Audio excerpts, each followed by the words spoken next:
বিজু ফেনী কলেজের ছাত্রী ছিল, তার সঙ্গে আমার প্রেম ছিল, এটা সত্য। কিন্তু সেখানে একটা রাজাকার তাকে বিয়ে করে ফেলে।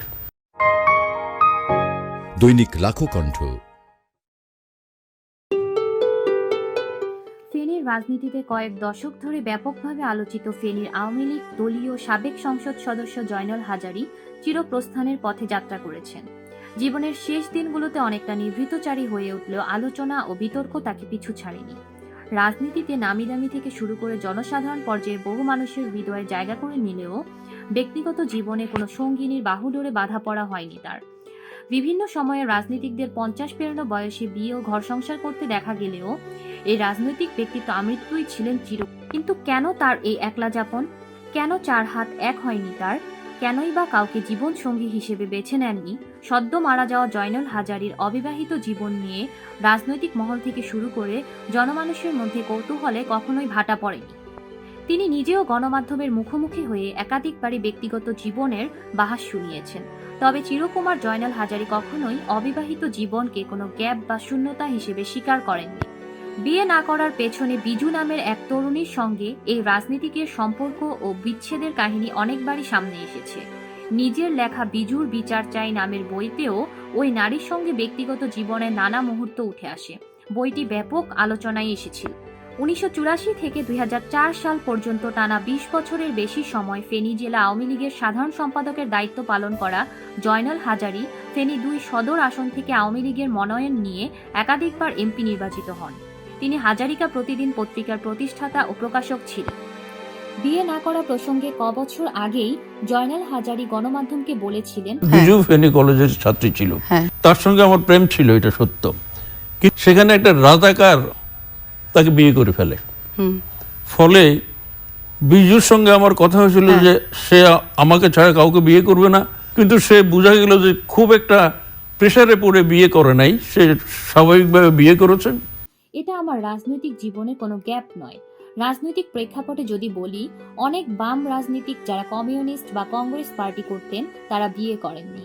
আর বৈশ্বিক প্রেক্ষাপটে যদি দেখি, পৃথিবীর অনেক দার্শনিক বিজ্ঞানীও বিয়ে করেননি, বিয়ে নিয়ে চিন্তাও করেননি।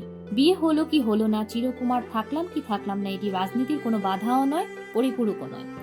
তার ভাষ্য ছিল এরকম, আমার যখন বিয়ের বয়স তখন আমি সেই 69, 70, 71-এর উত্তাল সময়ে ছিলাম। তখন প্রেম, বিজু ও বিয়ে নিয়ে চিন্তা করার সময় ছিল না। এরপর মুক্তিযুদ্ধ থেকে ফিরে 6 মাসের মধ্যে গ্রেফতার হয়ে কারাগারে যাই। আসলে আমার জীবনটা সবসময় বিপদ সংকুল ছিল, ফলে বিয়েটা আর করা হয়নি। সেই আলোচিত নারী বিজু সম্পর্কে জয়নাল হাজারী বলেন, বিজু বাস্তব আবার কাল্পনিকও। বিজুকে নিয়ে আমি অসংখ্য গল্প লিখেছি। বাস্তবের যে বিজু, সেই বিজুকে যেভাবে আমার গল্পে চিত্রায়িত করা হয়েছে সেভাবে কোনোদিনই ভালোবাসিনি। এটি ছিল আগাগোড়াই কাল্পনিক। গত জুলাই মাসের শুরুতে চিত্রনায়িকা পরিমণি প্রসঙ্গে সামাজিক যোগাযোগ মাধ্যমে ফেসবুকে মন্তব্য করে নতুন করে আলোচনায় আসেন জয়নাল হাজারী। ঢাকার সাভারের বোট ক্লাবে ধর্ষণ ও হত্যা চেষ্টার অভিযোগে পরিমণির মামলা দায়েরের পর গত 2 জুলাই সন্ধ্যায় ফেসবুক লাইভে এসে জয়নাল হাজারী এই ঘটনার জন্য নায়িকাকেই দায়ী করেন। 1999 সালের 31 ডিসেম্বর রাতে ঢাকা বিশ্ববিদ্যালয়ের টিএসসিতে এক তরুণীকে প্রকাশ্যে নিপীড়নকারী যুবকদের পক্ষ নিয়ে ব্যাপক সমালোচিত হয়েছিলেন এই রাজনৈতিক ব্যক্তিত্ব। 2001 সালের তত্ত্বাবধায়ক সরকারের সময় 16 আগস্ট রাতে তার বাড়িতে অভিযান চালায় যৌথ বাহিনী। তিনি তখন পালিয়ে ভারতে চলে যান। 2004 সালে হাজারীকে দল থেকে বহিষ্কার করা হয়। 2009 সালে আওয়ামী লীগ আবার ক্ষমতায় এলে তিনি ভারত থেকে ফিরে আদালতে আত্মসমর্পণ করেন। পরে তার বিরুদ্ধে করা একে একে সব মামলা থেকে অব্যাহতি পান প্রবীণ এ রাজনীতিবিদ। দীর্ঘ 8 বছর দেশের বাইরে থাকার পর 2009 সালে আওয়ামী লীগ আবার ক্ষমতায় ফিরে দেশে ফেরেন তিনি। অর্থ পাচারের একটি মামলায় জামিন চাইতে গেলে ওই বছর 15 এপ্রিল আদালত তাকে কারাগারে পাঠায়। 4 মাস কারাভোগের পরে 2009 সালের 2 সেপ্টেম্বর জামিনে মুক্ত হন তিনি।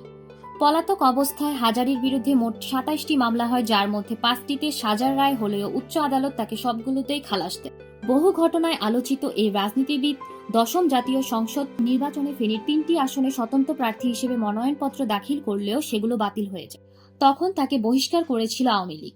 পরে অবশ্য দলে ফিরিয়ে নিয়ে 2019 সালে তাকে কেন্দ্রীয় উপদেষ্টা পরিষদে স্থান দেওয়া হয়। তার অসুস্থতার জন্য চিকিৎসা ব্যয় হিসেবে 6 সেপ্টেম্বর 2019 তারিখে প্রধানমন্ত্রী শেখ হাসিনা তার ত্রাণ তহবিল থেকে হাজারীকে 40 লাখ টাকার অনুদান প্রদান করে। 1.5 বছর পর আওয়ামী লীগের উপদেষ্টা পরিষদে পদ পান তিনি। 24 আগস্ট 1945 ফেনীতে জন্মগ্রহণ করেন। মৃত্যুকালে তার বয়স ছিল 76 বছর।